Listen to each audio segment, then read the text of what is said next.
Hi, welcome back to the Box Delights. We're playing Duel of Ages 2. We're in round 2 of 12, and we're about to take the black team's turn. But just before we do, I've got one correction from last time. We brought Annie Oakley into play, and Annie had this little special down the bottom which I left out. If we take a look at Annie Oakley's player card, you can see that she had this icon here, and this one in a box here represents Annie's starting cards. What that means is when she comes into play, she starts with one common item. Let's grab a card for Annie Oakley. She starts with the Cavalry Sabre. So we place this under Annie's card. All items start unrevealed, so face down under their character card. Only once we reveal those weapons do they get turned face up. With that done, I think that was the only character that started with any starting cards. Yep, just Annie Oakley. So let's begin then with Ace Cannon, the quarterback. He's the only character currently in play for the black team, and he's got a movement of 7. We'll skip past the free action and the fire action because he doesn't have anything to do in those phases. So now it's move, and with his 7 speed, he can take 7 movement. I'm going to show you what happens if he goes and tackles Ardyn Glynn up here. It's probably not the best tactic, but at least we'll get to learn how the melee phase works. So he's got 7. 1, 2, 3, 4, 5, 6, and we'll move on to the same spot as Ardyn Glynn. And now we head into the melee phase for the first time. Notice too that although Ace Cannon had 1 more movement left, he couldn't move beyond Ardyn Glynn to this space, because if you, during your movement, encounter an enemy character, you have to stop your movement there. And with 2 characters in the same space, hand-to-hand combat will ensue. And it doesn't matter whose turn it is, both characters will have a chance to attack the other. And to determine who goes first, we check their wits statistic. This is their wits. So Ace Cannon has 6 wits. Highest wits attacks first. Ardyn Glynn here with a wonderful 9 will get to attack first. So this means poor old Ace Cannon here could actually get killed before he has a chance to do anything to Ardyn. So Ardyn's going to attack first, and he doesn't have any weapons, but every character can fight hand to hand without needing a melee card, a weapon, and this is called their natural melee attack. Ardyn's is 7, still pretty good. And to do a melee attack, we compare our melee rating with the target's react rating. Here's the quarterback. His react is 6, the one with the 4 arrows pointing in all directions, the first defense statistic. So we compare the 7 melee against the 6 defense. Ardyn is 1 higher, and that 1 higher, that matters how much higher or how much lower we are. So it's 1 higher. And now we draw a challenge card to determine exactly what that means, and it's the attacker is better section. We're going to look at attacker is better by 1. And because we're doing melee, we need to look at the column with the sword here, the dagger. Every green sword here is a hit, every red one is a miss. So we've got a hit.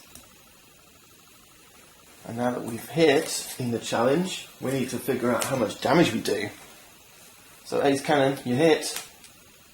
Ardyn, how much damage do you do? Let's look at his melee stats once more. This time we do power, which is the number 3, the 3rd melee stat down, versus armour, which is the 3rd defence stat down. So we've got 3 armour versus 3 power. Attacker is better by 0. So we need to draw another challenge card to see how much damage that inflicts. There we go. And we got, attacker is better by 0. And now we're looking at this final column here, the one with the +1 in it. If we see a number here, we need to add or subtract this It goes from +1 down to -2 from Arden's damage rating. So it's +1. His damage rating is the final melee stat, which is 2. 2 + 1, that's 3 damage. Now at this point we need to grab some markers. They don't come with the game, so you're going to have to find something. Buttons, beads, bits of paper, whatever you want. I've grabbed these wound markers out of Runebound. I'm not sure, I think maybe the master set comes with some tokens for this. Anyway, Ace Cannon suffers 3 wounds, 3 damage. And if you look at his card, you can see that he can suffer up to 5 damage before he's killed. So Ace Cannon is wounded but not out, and he'll get an opportunity now to attack back. So remember, we use his melee skill versus the defender's react, which for Arden Glynn is 6, his first defense score. So 4 versus 6, defender's better by 2. I told you it was probably not a good idea, but hey, you're learning how it works, that's the main thing. So we draw another challenge card. Defender's better by 2. And oh, it's a hit anyway. It's still a hit. We've got a green blade. So we've got a hit. And now we must check for damage. So it's power versus armor. This time it's number 2, the third stat in melee, versus his armor, the third stat in defense. 2 versus 2. Attacker is better by 0. We draw another challenge card. Attacker is better by 0. We run to the final column. It's +1.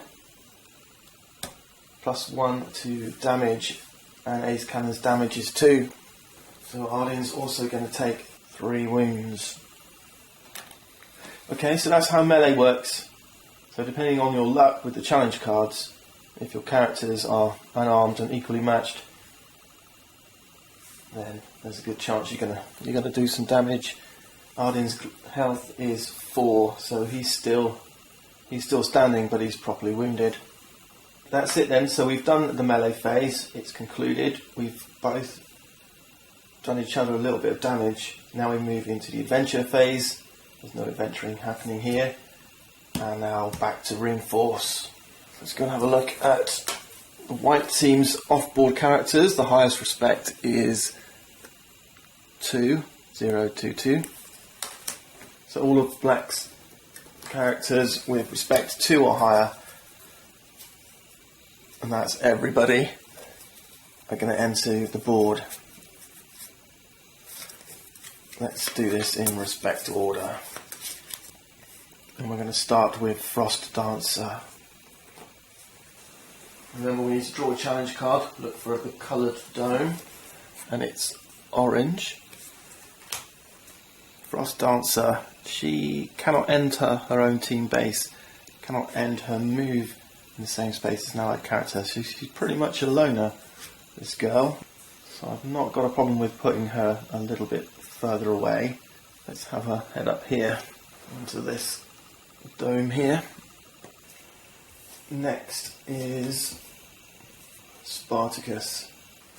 Spartacus can use 2 melee cards in the same melee as 2 separate attacks against the same or different targets. Let's grab a card for him, and it's a grey dome. And these are over in the centre. There's only one spot left. Okay, next is Sergeant Grit. He has no starting items, unaffected by beneficial mental abilities. Poor guy. Incidentally, these icons down here, they're going to give them bonuses when they pick up items. Right, that's a green dome. Let's have him come in down here, near the black base. Okay. Next up is Davy Crockett, the backwoodsman. He gets a bonus moving through woods and swamp. That's pretty cool. Let's draw a dome. It's green. There aren't many green domes around. There's one here and there's one here. If all the domes are taken up or there aren't any of that colour available, then you can place them anywhere you wish. As it goes, I'm going to have him accompany Frost Dancer up here. Quite a lot of woods and swamp up here. It might be a good place for him to be moving around. Now we've got Devon Regal, the Raider.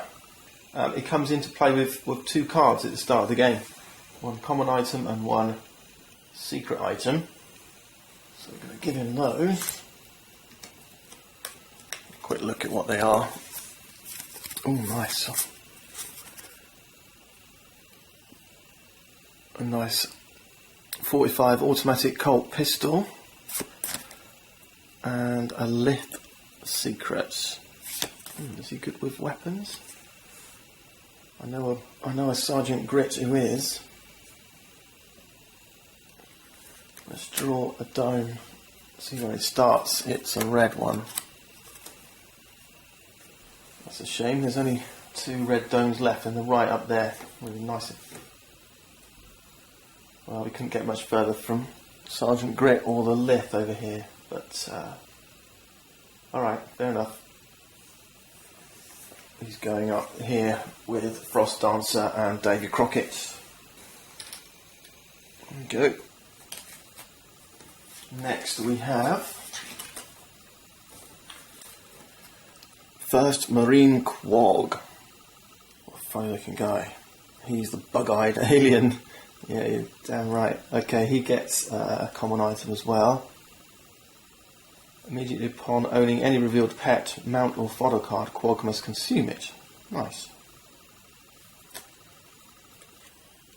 Let's see where he comes out.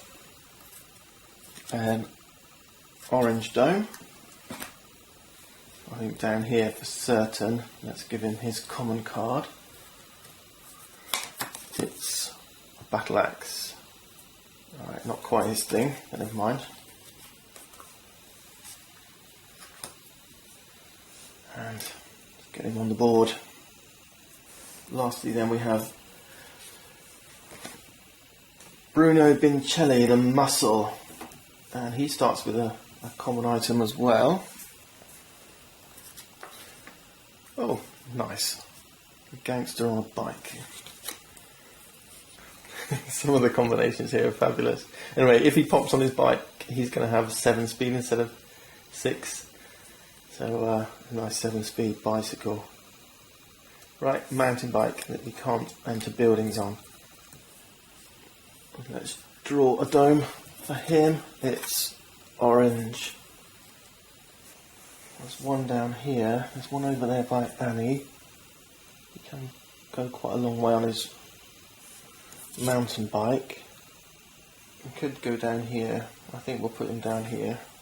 And this is where you can have some fun with this game. You've got some when you've got some folks to play this with, you could be having some laughs about the different combinations that come up.